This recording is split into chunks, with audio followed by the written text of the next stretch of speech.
तरीके से एक अति पिछड़ा का बेटा के साथ लोगों ने गलत किया है, लेकिन इसके लिए मैं जनता के बीच में मैं जाऊंगा।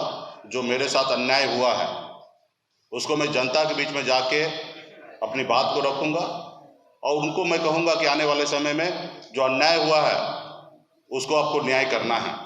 और इससे ज़्यादा और मैं क्या जनता के बीच में सिर्फ यही मांग को लेकर मैं अगले महीने से पूरे बिहार में हर मंडल में, हर प्रखंड में, पंचायत में, जिला में, हर जगह हम अपने पार्टी कार्यकर्ता, पार्टी सपोर्टर सभी साथी से मैं जाऊंगा और अपनी बात को रखूंगा।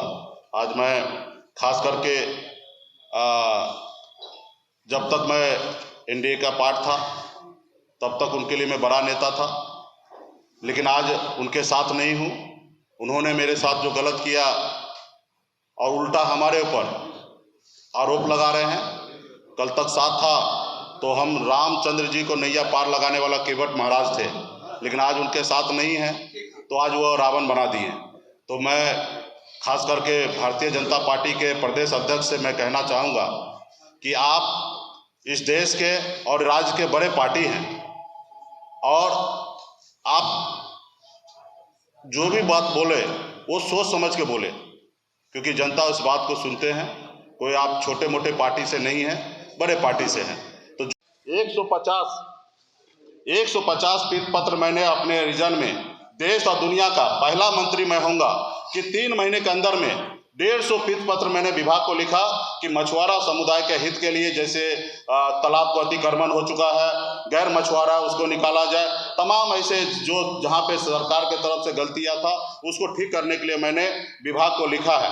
तो ये हमने किया है। उसके बाद उन्होंने खर्च की बात किया उन्होंने, तो खर्च में आपको मैं बता दूं कि मैं हमेशा प्रयासरत रहा। 2-2 पत्र मैंने लिखा कि आप ज़्यादा से ज़्यादा जल्दी से जल्दी स्वीकृत कीजिए, पैसा खर्च नहीं हो रहा। और इसके लिए आप सबको पता है कि वित्त विभाग किनके पास है, बीजेपी के कोटे में है। वो पैसा रिलीज नहीं कर रहे हैं। हम लोग बहुत सारा योजना बना के भेज रहे हैं, उनके स्क्रीनिंग कमेटी से वो पास नहीं कर रहे हैं और वहाँ तक वो पैसा रिलीज नहीं कर रहे हैं, खर्चा नहीं कर रहे हैं, और वो हमारे ऊपर आरोप लगाए कि आप पैसा खर्च नहीं किए। आप सबको पता होगा कि हमने पिछले महीना एनडीए के जब बैठक था माननीय मुख्यमंत्री जी के समक्ष में, वहाँ पे हमने 127 विधायक के समक्ष में हमने वहाँ पे कहा कि हमारे विभाग में पैसा खर्च नहीं हो रहा है, 30% भी पैसा खर्च नहीं हुआ है और इस तरीके से सरकार नहीं चलेगा और इस तरीके से हम मंत्री नहीं रहेंगे। अगर आपको चाहिए तो मेरा इस्तीफा ले लीजिए, लेकिन हम इस तरीके से विभाग नहीं चलाएंगे। जो काम 1 महीना पहले मैंने मुख्यमंत्री जी के सामने में, पूरे बिहार के जितने भी हमारे एनडीए के विधायक थे उनके सामने मैंने मंत्री के सामने बात रखा, उस बात लेके हमें बोल रहे हैं कि आप पैसा नहीं खर्चा कर रहे हैं। आप तो उल्टा, आपको पता होगा मत्स्य संपदा योजना के तहत हमें 1 साल में 125 करोड़ रुपया केंद्र सरकार से आना था, सिर्फ उसमें 20 करोड़ रुपया केंद्र सरकार से आया इस साल में। तो कहीं ना कहीं ये लोग पैसा नहीं दे रहे थे, इसलिए नहीं दे रहे थे कि ये पैसा मिलेगा, इस विभाग में मछुआरा का काम करेगा, मछुआरा के बीच में इनका फेस बनेगा, इमेज बनेगा और कहीं ना कहीं इसके पीछे हमें भविष्य में घूमना पड़ेगा। तो इन्होंने एक साजिश के तहत विभाग में हमें काम करने का मौका नहीं दिया, खर्चा करने के लिए नहीं दिया। एक भी ऐसा योजना मैंने इसमें नहीं लाया है। जो नया बहुत सारा योजना स्वीकृत भी हुआ तो अगले साल उस पर काम होगा, 1 रुपया का खर्च नहीं हुआ और हमारे पर आरोप लगा रहे भ्रष्टाचार का। तो आपके पास तो विभाग आ गया है, आज विभाग भी आपके एनडीए कोटा में और डिप्टी सीएम साहब के पास पहुंचा है। आप एक विभाग को जांच करके और आप मीडिया के सामने में हम भी बैठेंगे, आप सामने में बात रखिएगा पूरे बिहार की जनता के बीच में, लेकिन गलत तरीके से आप लोग इस तरीके से बात रखना वो उचित नहीं है।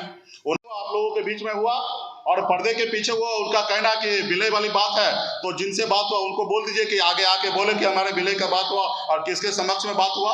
और ये तो संवैधानिक सही नहीं है किसी पार्टी को विलय करा लेना, ये तो जनता के वोट से आपको जीत कर आना है, तो ये कहीं ना कहीं ये गलत किया। ये देख लीजिए हमारे पास कि 2015 में भारतीय जनता पार्टी के प्रदेश अध्यक्ष उस समय में मंगल पांडे जी थे, उन्होंने लिखकर राइटिंग में मुझे आश्वासन दिया कि हम आपके समाज को आरक्षण लागू करेंगे। तो ये उनको करना चाहिए, आज वो नहीं करेंगे और एक महिला पिछड़ा का बेटा आज लड़ाई लड़ रहा तो उनको आप कमजोर करने के लिए लगे हैं।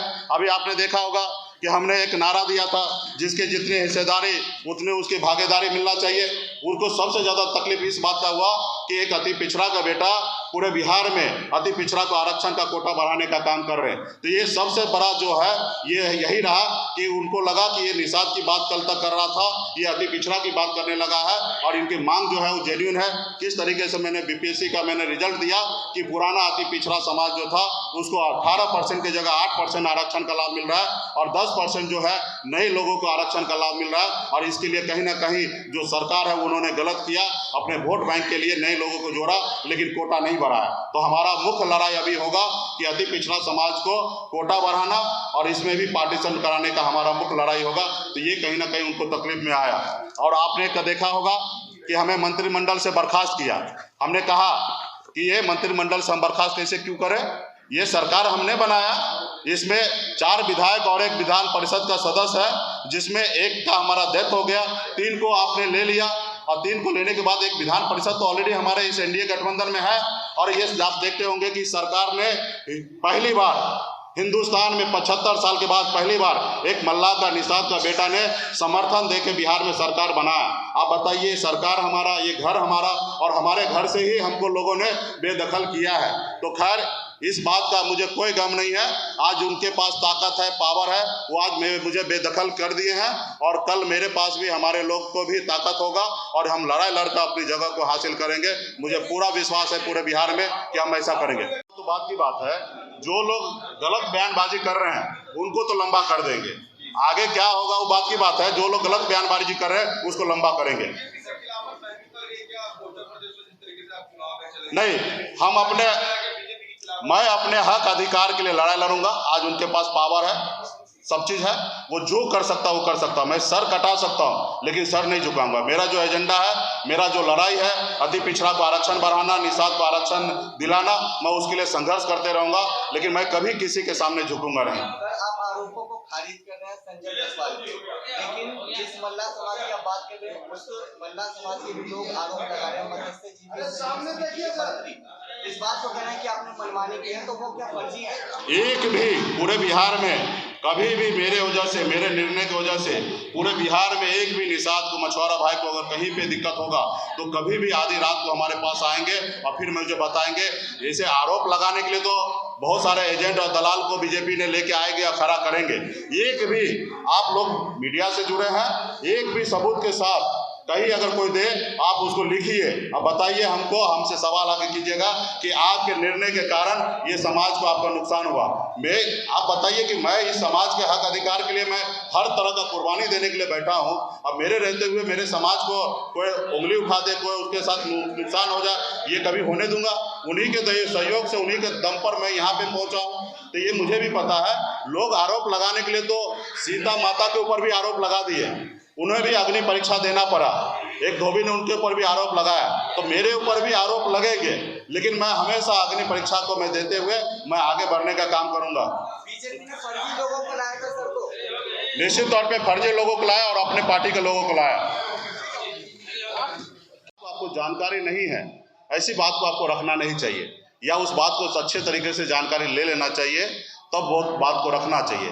अभी उन्होंने 4-5 एलिगेशन मेरे पास लगाया है, वो एलिगेशन का मैं एक एक करके मैं आप लोगों को जवाब देना चाहूँगा। सबसे पहले उन्होंने कहा कि मछुआरा को नए सदस्य बनाने का मुकेश सहनी ने निर्णय लिया। मैंने सहकारिता विभाग जो मंत्रालय है वो हमारे अधीन नहीं है, वो बीजेपी के कोटे के मंत्री वहाँ पे, क्या नाम है, सुभाष सिंह जी उस विभाग के मंत्री हैं। मेरा सिर्फ एक ही उद्देश्य था कि ज़्यादा से ज़्यादा मछुआरा सदस्य बने, ताकि किसान सम्मान जो निधि है वो उस मछुआरा तक मिले। हमारा लक्ष्य था कि 50 लाख मछुआरा को सदस्य बनाए, ताकि वो 6,000 रुपया सालाना जो मिलता है वो किसान मछुआरा भाई को भी मिले, क्योंकि जो किसान ज़मीन पे काम करता है उसी तरीके से मछुआरा भाई भी पानी में काम करता, तो उसको ये सम्मान मिले। दूसरा, जून और जुलाई महीने में मछली मारने का, जिस समय में मछली अंडा देती है उस समय मछली नहीं मारा जाता, इसके लिए केंद्र सरकार और राज्य सरकार की तरफ से 3,000 रुपया प्रत्येक किसान को मिलता है। इसके लिए हमने चाहा कि ऑनलाइन सदस्य बना के और उसको आप 3,000 रुपया सालाना देने का काम करें। तो मेरा एक ही उद्देश्य था कि पूरे बिहार में 50 लाख से अधिक हमारे मछुआरा भाई है, उसको साल में 9,000 रुपया मिलेगा। इस उद्देश्य से हमने उनका आग्रह किया था कि ऑनलाइन आप सदस्य बनाएं। उसके बावजूद भी उन्होंने हमसे बेगर पूछे, हमारे विभाग से बेगर पूछे हुए उन्होंने पोर्टल पे लॉन्च किया और कुछ उसमें तकनीकी खराबी रहने के कारण उसमें परंपरागत मछुआरा का शब्द उसको जोड़ना था। ये सारे काम उनको करना था, ना ही कि हमको करना था। उसके बावजूद भी रहा कि मत्स्यजीवी सहयोग समिति में वो सदस्य बन नहीं सकता है। सिर्फ ये किसान के लिए पोर्टल को हमने इस्तेमाल करना था कि सूची हमें नहीं चाहिए था। जहाँ तक रहा कि मत्स्यजीवी सहयोग समिति में सदस्य बनना, तो जब तक मत्स्यजीवी सहयोग समिति में जब तक सदस्य मंत्री और अध्यक्ष नहीं चाहेंगे तब तक एक भी व्यक्ति सदस्य नहीं बन सकता। ये हमारे 1935 के एक्ट में, संविधान में दिया हुआ कि ये नहीं करना। अगर ऐसा करना भी है तो जब तक विधानसभा में जब तक वो कानून पे चर्चा नहीं होगा, उस एक्ट में बदलाव नहीं हो सकता, तब तक ऐसा करने का किसी के पास अधिकार नहीं है। अगर आपको हमारा वीडियो पसंद आया हो तो इसे लाइक करें, सब्सक्राइब करें और साथ ही बेल आइकन दबाना ना भूलें।